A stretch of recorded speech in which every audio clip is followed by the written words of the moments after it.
I want to show you some tips to get the correct tension for your yarn so that you have the correct gauge. So just like on a sewing machine, if some of you sew, there's tension knobs in here which hold the thread tight enough so that the thread's not real loose and just flopping all over the place. So let me show you what I'm talking about. Okay, so if I go to crochet and I'm just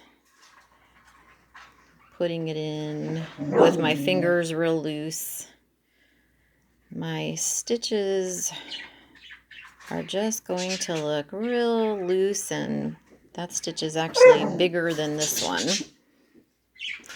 So let's take that out. Okay, so I've taught you how to loop your thread through your fingers, and you want to start by just holding. I like to hold on to my fabric right here and just kind of yarn over. And now what I'm doing when I'm yarning over, if you can see my fingers, everything's real tight here.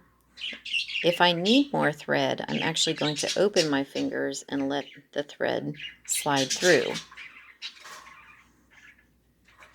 So at this point, there we go, I need some thread, so I'm opening my fingers. And now close those fingers so the thread is held taut.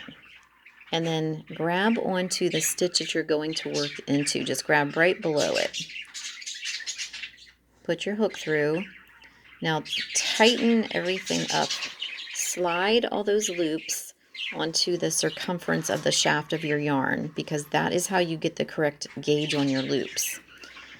Tighten up your yarn on your index finger here. Yarn over. Pull up a loop. Again, bring everything right to the shaft area. Okay, yarn over. I need a little bit of thread, so I'm going to open up my fingers and let some come through. Pull up a loop. Now, I've worked a stitch here, so I'm going to move my fingertips upwards. And I'm opening up my fingers just a little bit to get more yarn. Now I'm going to close those fingers. Yarn over. Pull through 2 loops.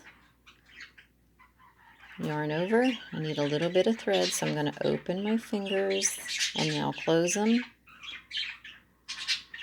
and pull through the last 2 loops. And again, always bring those loops to the shaft of your hook. I hope that helps.